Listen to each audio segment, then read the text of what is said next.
कि 2017 से लेकर के लगातार अब तक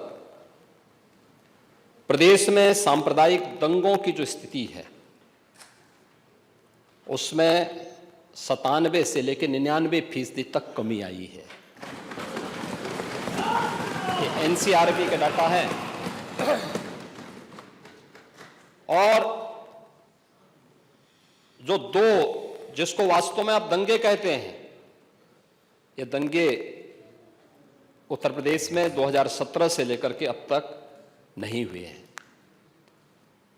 और मैं वही आपके पिछले कार्यकाल के दौरान बताता हूं, 2012 से 2017 के बीच में, ये भी एनसीआरबी के ही डाटा है, प्रदेश में 815 सांप्रदायिक दंगे हुए और 192 लोगों की मौत उसमें हुई है। मैं उस पर चर्चा करूंगा। उससे पहले भी 2007 से 2011 के बीच 616 ऐसे सांप्रदायिक घटनाएं हुई हैं जिनमें 121 लोगों की मौत हुई थी। महोदय, जो बात यहां पर माननीय सदस्य शेखबाल महबूब ने संबल के बारे में लिखा, माननीय सदस्य कुंवर रघुराज प्रताप सिंह जी ने यह बात बहुत स्पष्ट की कि हम तथ्यों को छुपा करके कब तक जनता को गुमराह करेंगे।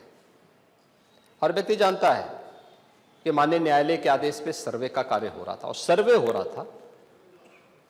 दूसरा, मैं आपसे पूछना चाहता हूं, आप पश्चिम में जाएंगे, पता नहीं आप कैसे हैं, आपके पूर्वज भी हो सकता है, और पश्चिम उत्तर प्रदेश के हमारे सभी लोग अपने सामान्य संबोधन में राम राम ही कहते हैं। तो जय श्री राम कहां से सांप्रदायिक संबोधन हो गया? कहां से सांप्रदायिक संबोधन हो गया? हमारे यहां हम जगते हैं, राम ही राम बोलते हैं, मिलते हैं, राम राम का संबोधन होता है, और अंतिम यात्रा में विदा करते हैं तब भी राम नाम सत्य है ही बोलते हैं। राम के बगैर तो हमारा कोई काम ही नहीं है। और अगर जय श्री राम किसी ने बोली दिया तो इसमें उत्तेजना का मतलब, ये नियत आप समझ सकते हैं उस नियत को। ये चढ़ाने वाला नहीं है, ये चढ़ाने वाला नहीं है, ये चढ़ाने वाला नहीं है। एक दूसरा, आपने कुंदरकी की जीत को वोट की लूट बताया। आप एक सदस्य का अपमान कर रहे हैं। आपके सदस्य की तो जमानत जब्त हो गई वहां पे।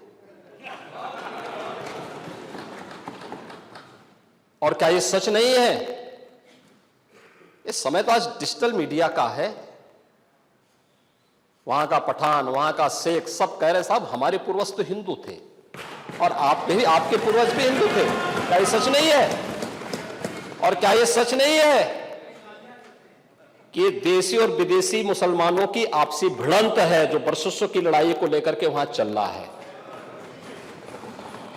आप लोग सच पे पर्दा डालने का प्रयास कर रहे हैं, लेकिन एक चीज नोट करना कि सूर्य को, चांद को और सत्य को बहुत देर तक छुपा कोई नहीं सकता है, और सत्य जरूर सामने आएगा।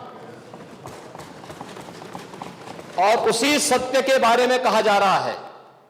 नेता प्रतिपक्ष कह रहे थे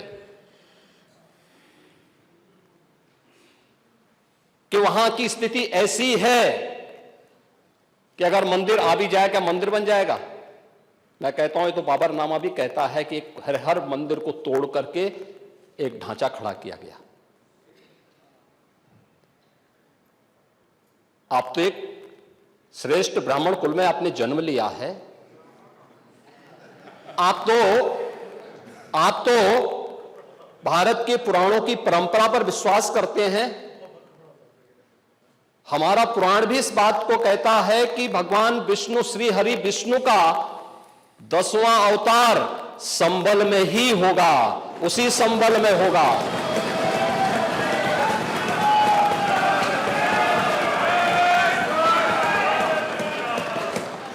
और यह तो केवल सर्वे की बात थी। माननीय न्यायालय के आदेश पर जिलाधिकारी का मतलब जिले का एडमिनिस्ट्रेटिव हेड, पुलिस अधीक्षक उस जिले की पुलिस फोर्स का मुखिया है। इनका दायित्व है कि शांतिपूर्ण तरीके से किसी सर्वे के कार्यक्रम को वहां पे संपन्न करना, माननीय न्यायालय के आदेश को अक्षरशः अनुपालन करना। और सर्वे 19 नवंबर को भी हुआ, 21 नवंबर को भी हुआ, 24 नवंबर को भी सर्वे का कार्य चल रहा था।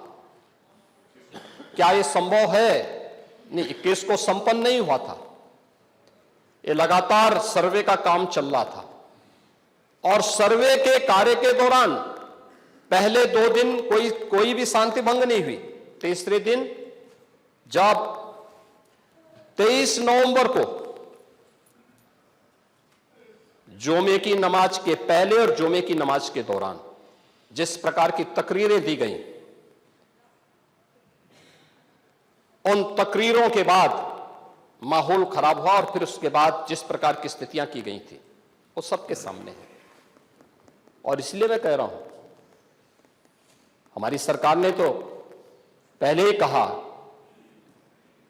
कि हम जुडिशियल कमीशन बनाएंगे। ये एक्ट के अंतर्गत ही कमीशन बना हुआ है। माननीय सदन में उसकी रिपोर्ट भी आएगी। दूध का दूध और पानी का पानी सबके सामने आएगा। मैं केवल एक बात कहना चाहता हूं कि अगर संभल के बारे में हम जब बात करते हैं महोदय, एक लंबा सिलसिला है इस संभल का। और अगर मैं संभल की जब चर्चा करता हूं तो संभल में कैसे माहौल खराब किया गया वहां पे। ये संभल में दंगों का जो इतिहास है 1947 से ही प्रारंभ होता है। 1947 में एक मौत होती है, 1948 में 6 लोग मारे जाते हैं, 1958 में भी दंगा होता है, 1962 में भी दंगा होता है, 1976 में भी 5 लोगों की मौत वहां पर हुई थी और 1978 में 184 हिंदुओं को सामूहिक रूप से जला दिया गया था।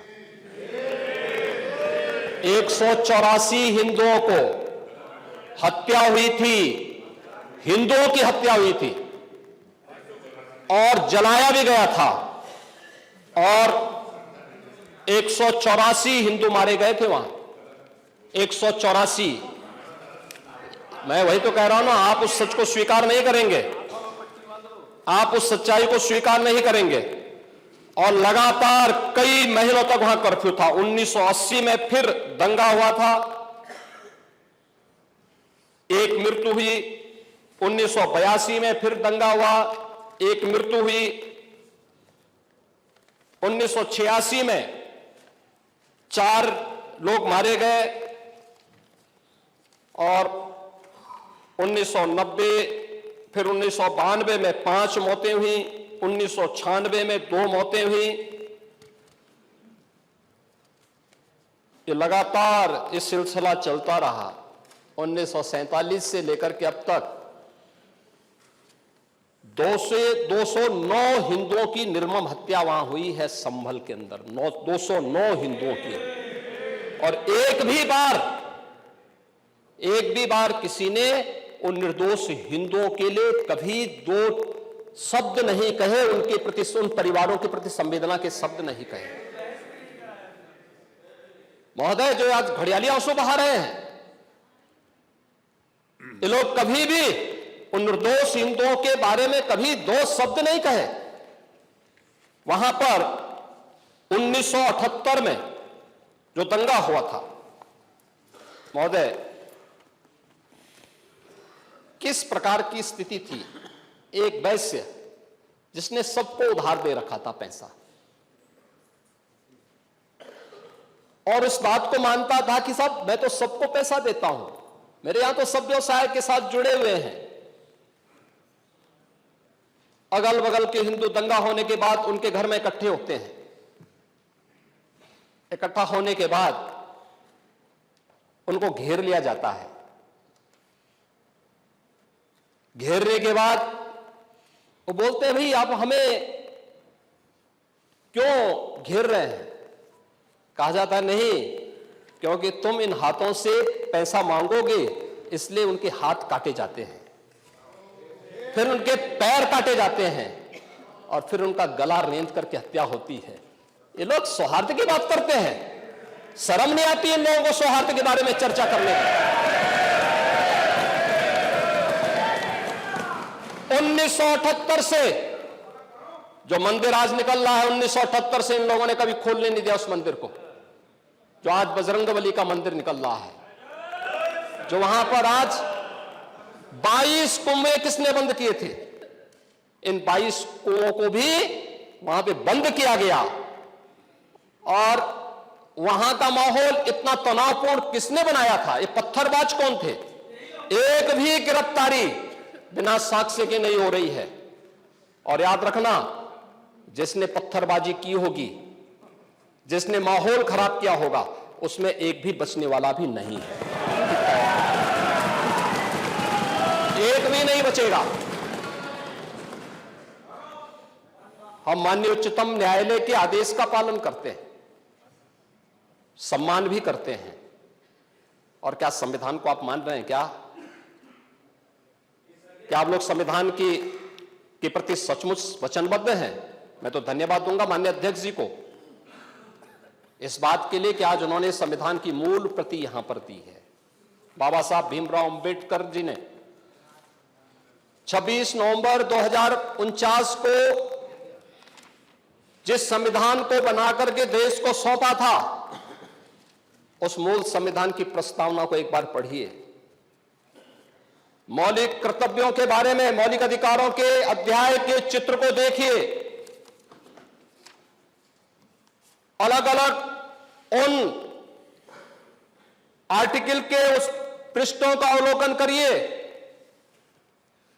आपको उसमें राम भी नजर आएंगे, कृष्ण भी नजर आएंगे। लंका दहन के उपरांत बजरंगबली भी नजर आएंगे। ज्ञान का उपदेश देने वाले बुद्ध भी नजर आएंगे। भारत की समृद्ध परंपरा का दर्शन आपको उस संविधान में मिलेगा जो बाबा साहब भीमराव अंबेडकर ने दिया था। लेकिन उस मूल संविधान में कहीं भी धर्मनिरपेक्ष या पंथ निरपेक्ष या फिर समाजवाद शब्द नहीं है। और यह आप सबकी आंखों को खोलने वाला होना चाहिए। आप लोग संविधान में बदलाव की बात करते हैं। जिन लोगों ने संविधान का गला घोंटा, उनका पिछलग्गो बन करके केवल सत्ता हथियाना चाहते हैं, जनता की आंखों में धूल झोंकना चाहते हैं। ये नहीं हो सकता। ये देश आपको नहीं करने देगा। और वह प्रति आपको दी गई है, आप उसका अवलोकन करिए। और मैं नेता विरोधी दल को इसलिए बोलना चाहता हूं, बुद्ध ने करुणा और मैत्री का संदेश उस कालखंड में दिया था जब विदेशी हमले होने शुरू हो गए थे। लेकिन उससे पहले राम ने कहा था, निस्सरहीन करो मही भुज उठाए प्रण कीन। उससे पहले भगवान कृष्ण ने भी कहा था, परित्राणाय साधूनाम विनाशाय च दुष्कृताम। और हम तो राम और कृष्ण को ही मानते हैं, बुद्ध पर विश्वास करते हैं, उन्हीं को आदर्श मान करके हम लोग कार्य करते हैं। शासन पद्धति एक भी इंच इधर उधर नहीं करते उसके बगैर। और इसीलिए मैं आपसे कहने के लिए आया हूं, संभल की घटना या कुंदरकी की जीत, जैसे ही आपके खटाखट की असलियत सामने आई, जनता ने कहा सपाचक। उपचुनाव में 9 में से 7 तो भारतीय जनता पार्टी और एनडीए गठबंधन जीता है। और यही नहीं, सीसामऊ और करहल याद करिए 2022 में समाजवादी पार्टी ने करहल में 70,000 से लगभग 67,000 से जीती थी। इस बार वह मात्र 13-14 हजार तक आ गई है। और भी चच्चू थोड़ा वहां पे कृपा कर लिए, नहीं तो वहां भी सपा चढ़ तय था।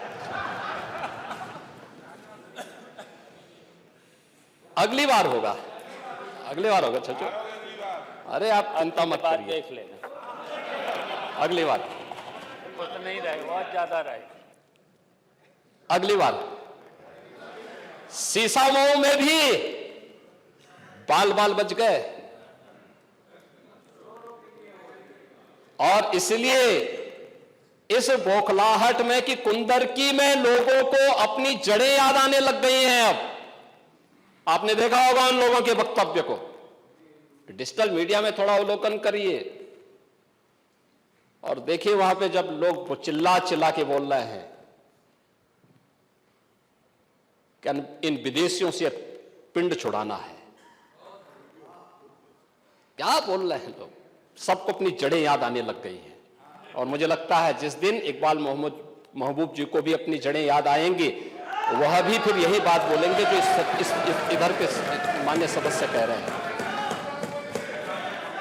महोदय,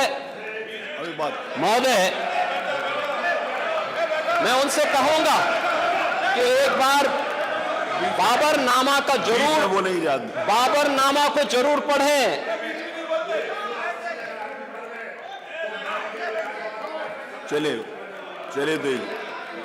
चलिए वो जो बात कही, बाबरनामा को जरूर एक बार पढ़ें आप। मंत्री जी बोल रहे हैं, प्लीज बैठ। चलो आप दे देना जब अवसर हो, बाबरनामा को एक बार पढ़ें। आप बैठो। महोदय, संभल की घटना के साथ ही मैं प्रदेश के अंदर अलग अलग समय में जो दंगे अलग अलग समय में हुए हैं, 1972 में आगरा में दंगा हुआ, 19 लोग मरे थे।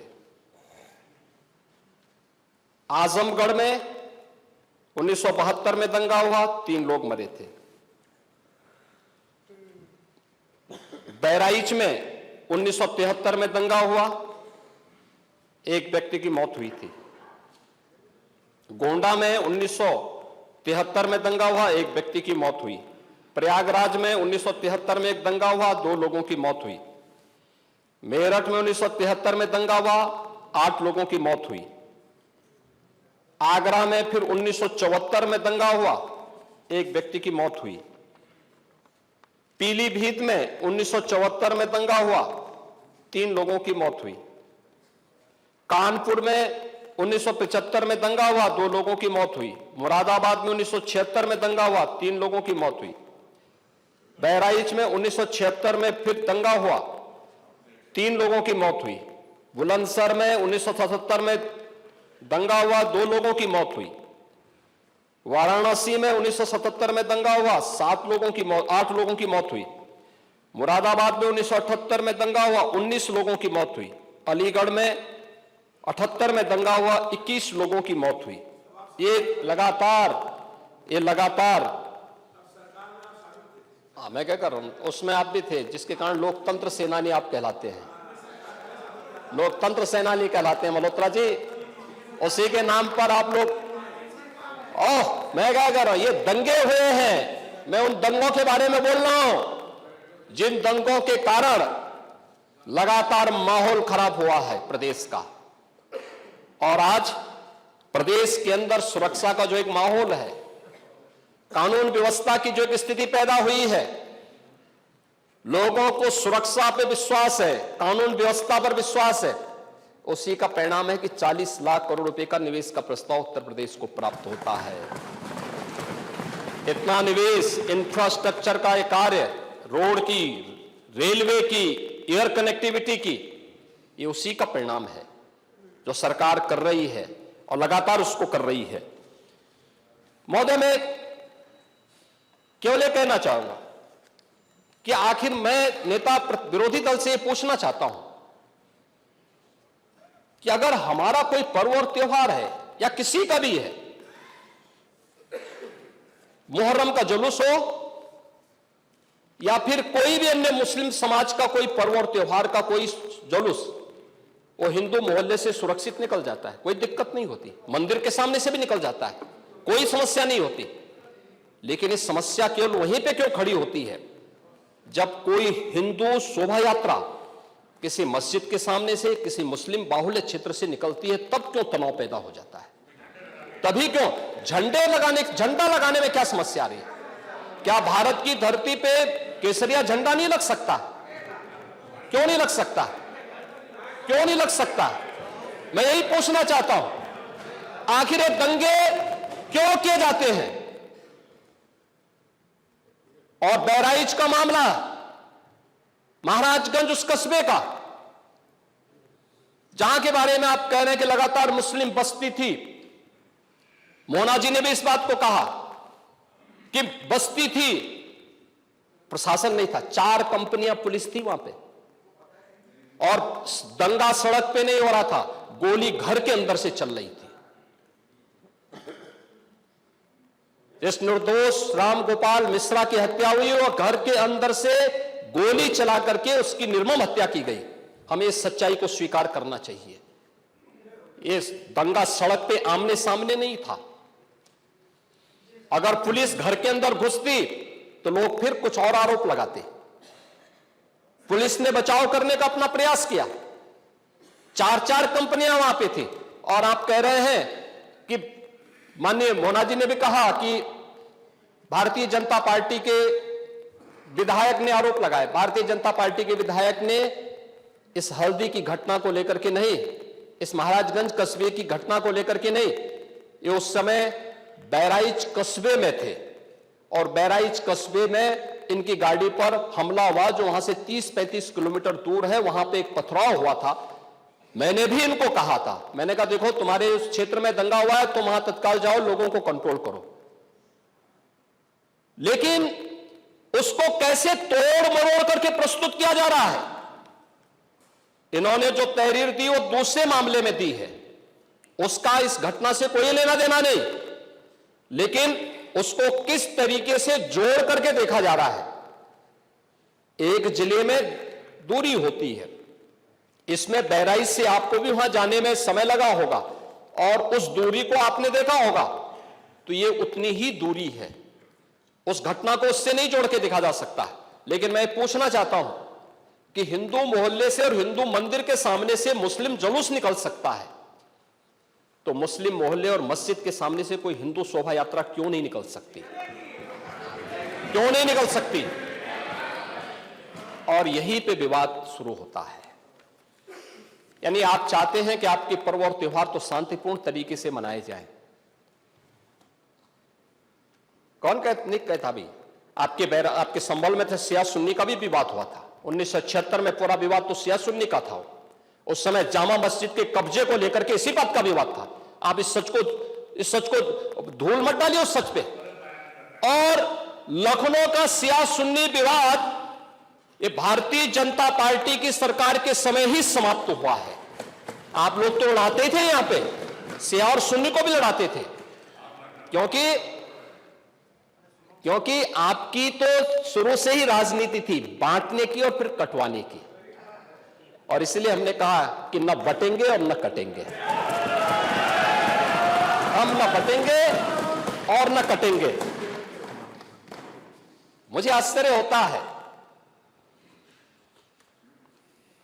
अपने को शिक्षक कहते हैं श्री संग्राम सिंह यादव। हाँ, सच को स्वीकार करने की सामर्थ्य नहीं, इसलिए चले गए। आप देखें, एक दोहरे चरित्र के व्यक्ति के द्वारा जो अपनी कुछ पंक्तियां पहले लिखी गई है और बाद में उसका चरित्र कैसे बदला है। मोहम्मद अल्लामा इकबाल के बारे में वही कहते हैं, यानी जो पहले कहते थे, उन्होंने क्या बात कही थी बाद में? मुस्लिम हैं हम, वतन हैं सारा जहां हमारा, चीन वो अरब हमारा, हिंदुस्तान हमारा, तौहीद की अमानत सीनों में है हमारे। दुनिया के बुत कंदों में पहले वह घर खुदा का, तेगों के साये में हम पलकर जमा हुए हैं। मकरीब की वादियों में गूंजी अजा हमारी, बातिल में दबने वाले हे आसमां नहीं हम, हे गुलस्ता ये अब्दुल्लस वो दिन है याद तुझको, ये मौज ये दजला तू भी पहचानती है हमको, ये अर्ज ये पाग तेरी हुर्मत पे कट मरे हम, सालार ये कार्रवाई है मीर ये हिजाज अपना, इकबाल का तराना बाग ये दरा है गोया, मुस्लिम है हम वतन है सारा जहां हमारा। अब आप मुझे बताओ, क्या इकबाल को आप अपना आदर्श मानते हैं क्या? इस इकबाल को मानेंगे क्या? वो अपने को पेशे से शिक्षक कहते हैं। ऐसे शिक्षक छात्रों को पढ़ाएंगे तो दुर्गति कराएंगे ही कराएंगे। यानी इकबाल की एक कविता को यहां पे पढ़ करके और वास्तविक सच से आप धूल डाल करके उसको छुपा नहीं सकते हैं। और मैं इसीलिए कहना चाहूंगा कि महोदय, प्रशासन ने पूरी कार्रवाई की है और लगातार हमारे संज्ञान में सारी बातें हैं। एक एक बात पर सरकार नजर रख रही है। 25 करोड़ की आबादी का प्रदेश है और 25 करोड़ की आबादी के प्रदेश में पिछले 7.5 वर्ष के दौरान सभी पर्व और त्योहार शांतिपूर्ण तरीके से संपन्न हुए हैं। सभी वीवीआईपी विजिट सकुशल संपन्न हुई हैं। अयोध्या में श्री राम जन्मभूमि पर भगवान राम के भव्य मंदिर के कार्यक्रम को भी, जिसको लेकर के आप बहुत बड़ा पहले प्रदेश के मन में भय पैदा करते थे, वह भी सकुशल संपन्न हुआ। आज प्रदेश में जब सर्वत्र सुरक्षा का एक बेहतरीन माहौल है और 2025 में जब उत्तर प्रदेश को एक गौरव प्राप्त होने जा रहा है कि दुनिया का सबसे बड़ा आध्यात्मिक और धार्मिक सामाजिक जो उत्सव हो, एक महापर्व है महाकुंभ प्रयागराज, जिसमें पूरी दुनिया का एक समागम होने वाला है, जब इसे आयोजित करने का अवसर प्राप्त हो रहा है, तब मैं विपक्ष के अपने साथियों से कहना चाहूंगा कि प्रदेश के माहौल को अपने वक्तव्यों से और अपने करतूतों से कृपया खराब न करें। प्रदेश आगे बढ़ना चाहता है, विकास के अपने लक्ष्यों को प्राप्त करना चाहता है, लेकिन मैं इस बात के लिए आश्वस्त करूंगा कि 25 करोड़ जनता को सुरक्षा देना, उनकी हर प्रकार से हिफाजत करना, ये प्रदेश सरकार की जिम्मेदारी है। लेकिन अराजकता, पत्थरबाजी और किसी भी इस प्रकार के आदेश के खिलाफ जो माननीय न्यायालय ने आदेश किया है, उसके बाद भी कोई कानून को अपने हाथों में लेकर के कानून को ठेंगा दिखाने का प्रयास करेगा तो सरकार उससे सख्ती से निपटने का काम भी करेगी। और वही सख्ती वहां पर आवश्यक है जहां पर लोगों ने माहौल खराब करने का प्रयास किया है। एक भी निर्दोष नहीं जाएगा। जितने भी विजुअल्स होंगे उसके वीडियो फुटेज है, गोली चलाते हुए, कट्टा लहराते हुए, तलाशी के दौरान पत्थरबाजी करते हुए, घरों के छतों के ऊपर जो पत्थर रखे गए हैं, ये सारी विजुअल्स हमारे पास हैं और उसके अनुरूप ही कार्रवाई होगी।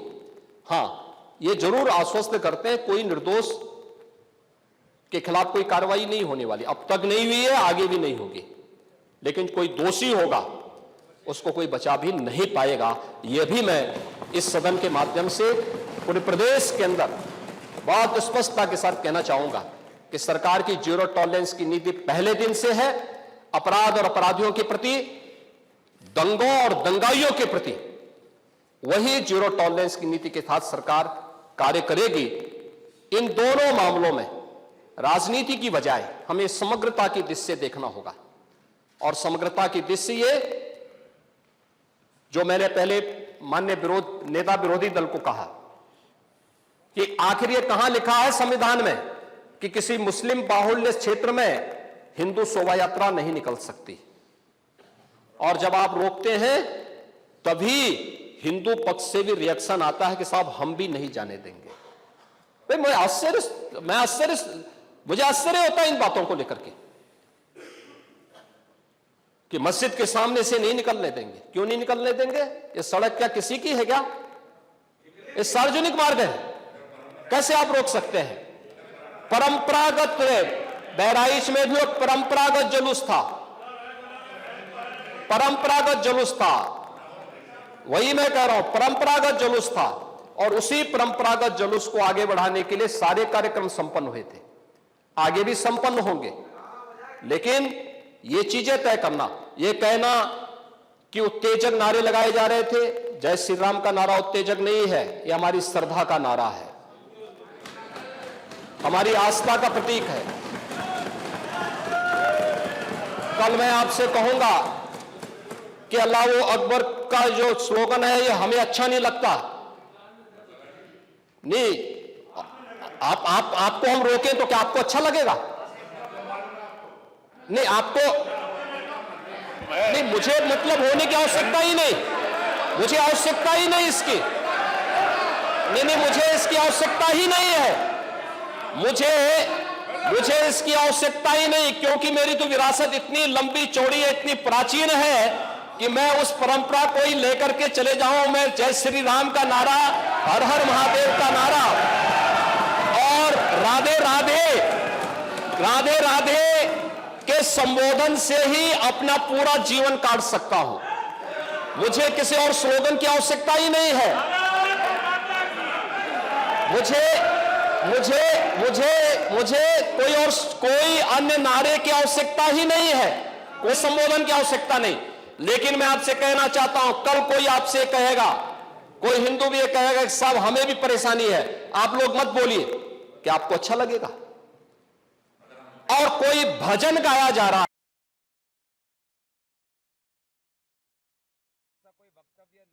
के प्रतीक भी है और भक्ति के प्रतीक भी है, नहीं तो वही तो ऐतराज है। समस्या तो उसी बात को लेकर के है, सारा विवाद तो उसी बात को लेकर के है, सारा विवाद तो उसी बात को लेकर के है।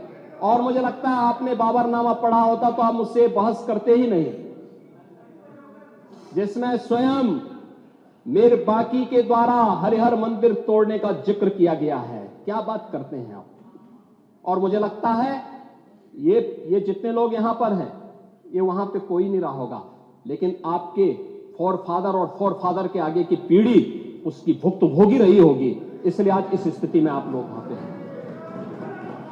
कुंदरकी में लोगों का एहसास हुआ है, एक दिन एहसास आपको भी होगा और जरूर होगा।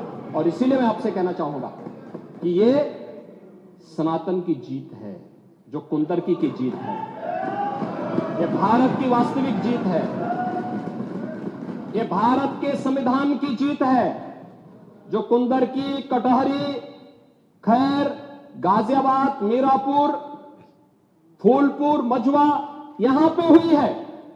ये वास्तव में यही है भारत के संविधान। आप तो सबको कटघरे में खड़ा करते हैं। मुझे आश्चर्य होता है कि आखिर आप मानते किसको हैं? आप मानते किसको हैं? मुझे एक बात बताओ कि भारत के संविधान के अनुरूप माननीय उच्चतम न्यायालय, एक तरफ आपने सर्वे के बारे में माननीय उच्चतम न्यायालय की बात का स्वागत किया, और माननीय उच्चतम न्यायालय ही एक बात को कहता है, बार बार भारत के माननीय उच्चतम न्यायालय ने समान नागरिक कानून की बात देश के अंदर लागू करने की कही है। और भारत अकेला देश है, भारत अकेला देश है जिसमें बहुसंख्यक समाज अपने लिए विशेष अधिकार की मांग नहीं करता है, बल्कि एक समान नागरिक कानून की मांग कर रहा है। और अगर एक माननीय न्यायाधीश ने, इलाहाबाद उच्च न्यायालय के एक माननीय न्यायाधीश ने उस समान नागरिक कानून की वकालत की, तो आप उनके खिलाफ महाभियोग का नोटिस राज्यसभा में दे दिए। या आपके दोहरे चरित्र को नहीं दिखा दो तो क्या है ये? आखिर दुनिया के अंदर यही हो रहा है। लेकिन भारत के अंदर बहुसंख्यक समाज कह रहा है कि साहब एक समान नागरिक कानून लागू करो।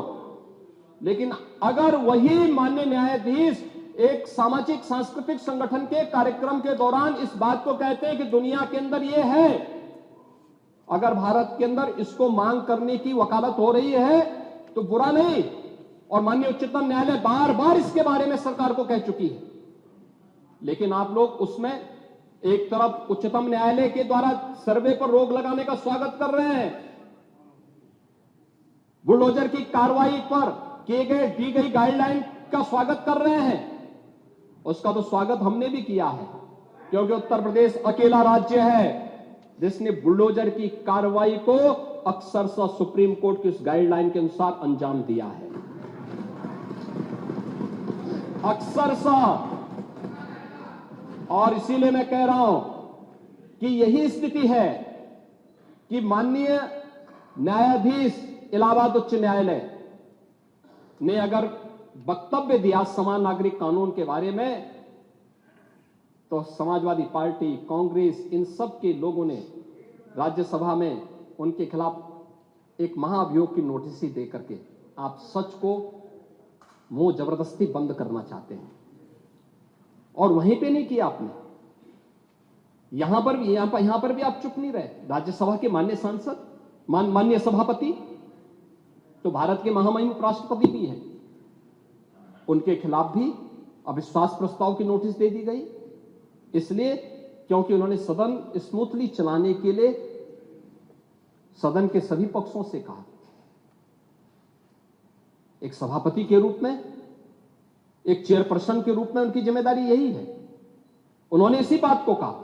लेकिन एक किसान का पुत्र कैसे इतनी बड़ी कुर्सी पे पहुंच गया, ये लोगों को अच्छा नहीं लग रहा, ये अच्छा नहीं लग रहा है, इसलिए अविश्वास प्रस्ताव को नोटिस। चुनाव के दौरान चुनाव आयोग को कटघरे में खड़ा किया गया, चुनाव आयोग को कटघरे में खड़ा करने का प्रयास, यानी जबरदस्ती आप गन पॉइंट पर अपनी बातों को मनवाना चाहते हैं संवैधानिक संस्थाओं से। मुझे लगता है यह चरित्र अच्छा नहीं है, यह स्वस्थ लोकतंत्र के लिए अच्छी परंपरा नहीं है। हमें संवैधानिक संस्थाओं का सम्मान करना सीखना होगा, हमें संवैधानिक संस्थाओं को हर प्रकार से मजबूत बनाना होगा, और शासन प्रशासन की कार्रवाई को जो न्याय हित में हो, समाज हित में हो, राष्ट्र हित में हो और आने वाले भविष्य के हित में हो, उसका भी समर्थन करना चाहिए। और मैं यही कहूंगा कि बहराइच की घटना में या संभल की घटना में प्रशासन की कार्रवाई पूरी ईमानदारी के साथ, पूरी न्याय संगत तरीके से आगे बढ़ रही है। हम लोगों ने संभल की घटना को लेकर के एक जुडिशियल कमीशन गठित किया है। जुडिशियल कमीशन वहां विजिट कर रहा है, लगातार लोगों के बयान भी लेंगे, सभी पक्षों की बात को भी सुनेगा, सच को सामने लेके आएगा। लेकिन आपके अनावश्यक पत्थरबाजी से या फायर करने से, इल्लीगल आर्म से फायर करने से वहां पर शांति बहाल नहीं होने वाली है। और आप सौहार्द की बात कर रहे हैं, आप बोल रहे हैं पुलिस छावनी में बदल दिया। अब देखो रहे धार्मिक स्थल से बिजली चोरी, यानी बिजली के मिनी स्टेशन संचालित हो रहे हैं। हम तो ये सोच रहे थे कि मिनी स्टेशन पावर कारपोरेशन ही चला रहा है। अब वहां पर कई मस्जिदें ऐसी पाई गई जिन मस्जिदों के ऊपर एक इल्लीगल सब स्टेशन बना करके वहां से कनेक्शन बांटे गए थे लोगों को फ्री में। लाइन लॉस प्रदेश के अंदर, उत्तर प्रदेश के अंदर लाइन लॉस पावर कारपोरेशन का ये 30 से कम है। और संभल कस्बे में वहां पर 2 मोहल्ले हैं, एक दीपा सराय और एक मियां सराय है ना। इन दोनों में लाइन लॉस 78% और 82% है। देश के संसाधनों में कैसे लूट होती है। और अगर प्रशासन अपने कर्तव्यों का निर्वहन कर रहा है, वैसे तो कहेंगे प्रशासन कोई कटघरे में खड़ा है कि प्रशासन चोर है, चोर है, चोर है, और प्रशासन उसी चोरी को पकड़ने के लिए चला जाए तो अत्याचार है, अत्याचार है, अत्याचार है। कहां से अत्याचार हो गया? अरे यही सच्चाई है।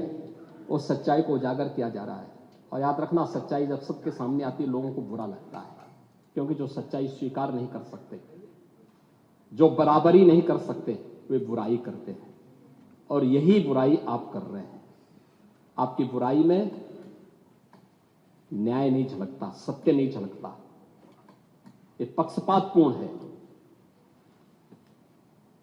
और मुझे लगता है इससे लोकतंत्र की व्यवस्था मजबूत नहीं होती, कमजोर होती है। और इसलिए मैं माननीय अध्यक्ष जी, पूरे प्रदेश को इस बारे में आश्वस्त करना चाहूंगा। प्रदेश के अंदर किसी भी मुस्लिम पर्व और त्योहार के दौरान, किसी भी अन्य मत और मजहब से जुड़े हुए किसी भी पर्व और त्योहार के दौरान कहीं कोई समस्या नहीं खड़ी होती, तो फिर हिंदू पर्व और त्योहार के दौरान कोई समस्या खड़ी करेगा तो सरकार उसको सख्ती से निपटने का काम भी करेगी, उतनी ही सख्ती से निपटने का काम भी करेगी। दूसरा, माननीय न्यायालय के द्वारा दिए गए आदेश का पालन करना एक प्रशासन का दायित्व है। उसमें सरकार उसको डायरेक्शन दे न दे, उसका दायित्व बनता है कि उसको पालन करे, और संभल के अंदर प्रशासन ने वही पालन किया है। आज वहां पे सारी चीजें मिल रही हैं। आखिर आपकी बात को हम मानते हैं कि मंदिर को आपने छेड़ा नहीं, आपने बड़ी कृपा कर दी, लेकिन ये जो 22 कुएं और उन कुओं में जो मूर्तियां मिल रही हैं, ये कुएं किसने पाट दी? ये नोटिस में क्यों परेशानी हो रही है? आपके सांसद जिनसे आपकी प्रतिद्वंदिता है, मानता हूं, क्योंकि वहां पे आप में तो तुर्क और पठान का विवाद चल रहा है, मैंने नहीं कर दिया, एक विवाद चल रहा है। आप उनके सामने, माननीय सदस्य के सामने, आप उनके साथ अपनी जड़ें ढूंढ रहे होंगे, लेकिन ये सच्चाई है, ये सच्चाई है, क्योंकि ये तो है ही। सकीफुल रहमान बर्क कभी भी अपने को ये नहीं बोलते थे कि मैं भारत का नागरिक हूं, वो तो कहते थे मैं बाबर का संतान हूं, वो बोलते थे। आप भी मानते हो किस बात को? अब आपको तय करना है कि आक्रांताओं को अपना आदर्श मानते हैं या राम कृष्ण और बुद्ध की परंपरा को अपना आदर्श मानते हैं। भारत के अंदर राम कृष्ण और बुद्ध की ही परंपरा रहेगी, बाबर और औरंगजेब की परंपरा नहीं रहेगी। धन्यवाद।